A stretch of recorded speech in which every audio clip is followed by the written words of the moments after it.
Hi, I'm David Craig Starkey. I'm the General Director of the Indianapolis Opera, and we welcome you to the Bazille Opera Center, and we are in the Menotti Performance Hall. And right now it's basically just a general performance teaching space, but in the coming weeks we're going to transform this place into the Opera Amahl and Night Visitors.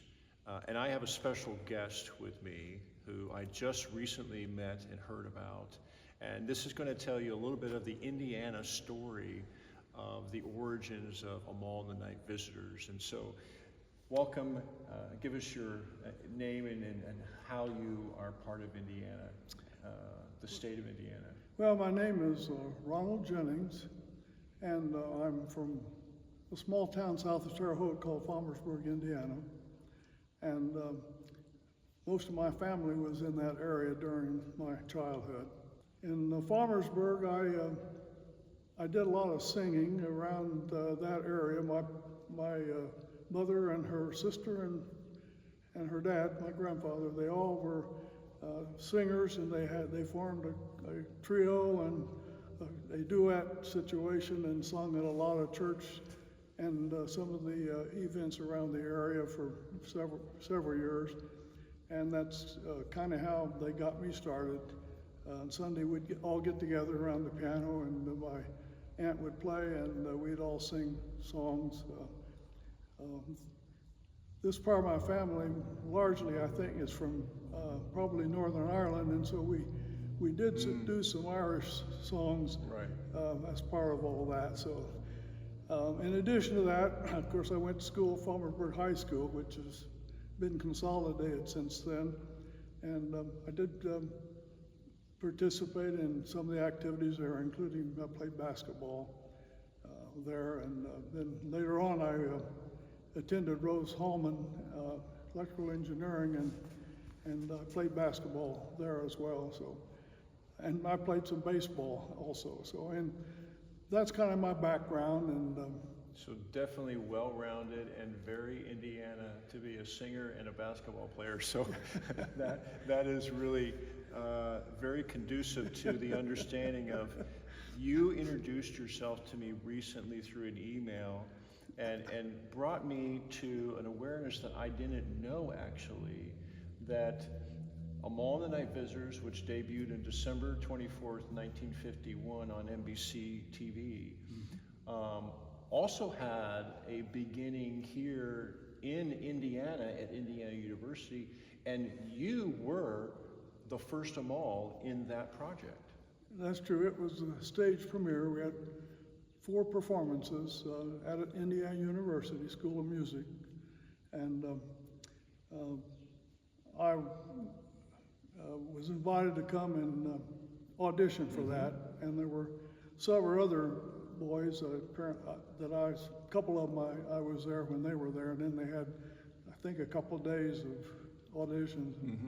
So I went back home, and then I was informed that they sent I think a telegram or something, and that I was selected. So myself and my mother then spent around 3 or 4 weeks at Indiana University during the rehearsal period, and also the period while they were building the set, which was, since I ended up being an engineer, I was really interested in watching them put that set together. It was pretty complicated, but it was pretty neat too. So.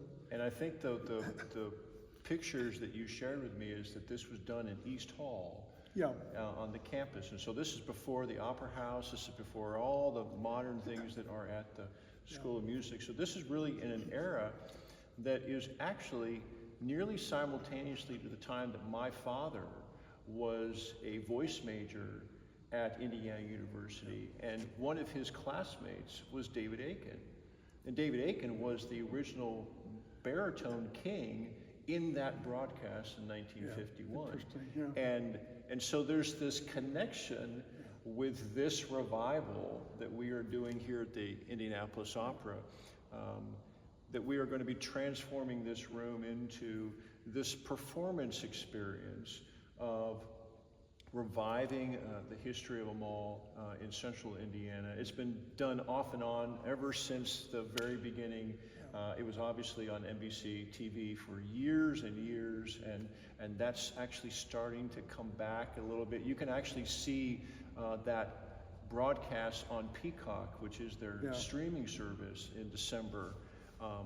But it's so fascinating that I did not know that Indiana University School of Music had done this very special early on sort of crafted production that was very integral to the relationships of many of the people that were part of the original production. Yeah. I think, of course, I was pretty young, 13 years old, but my recollection was that Hans Busch was Right. pretty prominent Yes, he was. My person dad- in yeah. IU music and the Metropolitan Opera in Yes, in New absolutely. York. And I was told that he was the one that apparently worked the deal out to have the premiere of the opera, the Menotti's opera, at Indiana University. Yes. So that was kind of interesting. And in fact, I got a letter from him after the performance. Right. And anyway, that's Was he your director? No. Do you remember who that was? Ernest Hoffman Oh my goodness! Wow. was the director of the opera, and I'm not sure whether he directed the orchestra or not, but he Right. was part of all that. Right. Well, they had legends at the time. You speak of the same people my father spoke of that he was training with and influenced him. Mm-hmm. But one of the things that you and I have as a connection also is that I sang Amahl when I was about 13, 14 years old. Yeah. And one of the things about being in Amahl is you never forget it. You tell great stories about it, but have you inspired somebody else to think about it or look at it or participate in it? Because those are special stories. No, I did watch it on television, Sure. the Hallmark Hall of Fame. Every time it came on, I got myself in a position to be able to Right. see it. But that's, Did you sing with it? At that time, after that was over, I could sing the whole opera, Right. Yeah. everything. You could probably do it today. It's so I could memorable. do pieces today, but Emily, Martha, Bartholomew. Yes, I mean Yeah. it just comes back. Amahl, yes, mother. yeah. One of my favorite auras of the opera was when the stealing of the gold Yeah. occurs. I think it was Melchior that said, "Oh woman, you can keep the gold." That particular aria was one Yes. of my favorites. Yes, yes. Now I can't do the whole thing now. It's just been I'm 87, so it's been a Yes. while. Well, I want to sort of answer the question I asked for you is that, you have inspired because you reached out to me. And just by you reaching out to me and reaching out to the opera company and being able to share your story, you have taken a journey of that, by the way, I wanted to share this with you and connect that with you. And it's very meaningful for me that I've met you and that I have a greater dimension because I have such a lineage with Indiana University because of my father's work, and then I went there for school, and I worked with different people, and it inspired me and gave me the confidence that here at the Indianapolis Opera, we can do programs like this, and they are now even more historic. Now, when I did it in the 70s, that's only 20, 25 years since it had been originally done. Yeah. Now we're talking a longer journey where this is a classic piece now. Yeah. And it's been observed by many, and my kids are looking forward to seeing it again. Well, two of my daughters have not seen it, and one of my daughters she did see. I think maybe she went with me and my wife to the performance at the North United Methodist Yes. Church, and so in fact she was. When I told her about the opera being performed here, she said, "Oh, I remember Casper and the box. This is my box. This is my box." So she remembered that part.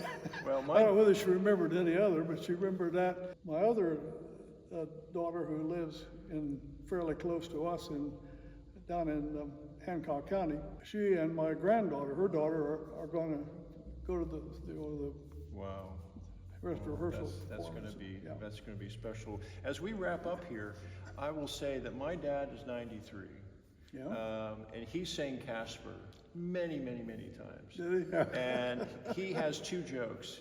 He loves to sit there and say, "This is my box. This is my box. I never travel without my box." And then, as my dad got older, he loved to sit there and go, "Eh," Yeah. which is Well- the little gimmick that the older Casper King does. So there's all of these little things that have always been inspiring my family, and I know that that's been meaningful to you. Yeah. We welcome that opportunity to be able to hear your story and to connect with you, and we thank you, Ron, very Thank much for you. connecting with us. You're And you welcome. continue to pass it on, and that is what is going to be the legacy of the Indianapolis Opera, doing Amahl and the Night Visitors here at the Bazille Opera Center. Thank you.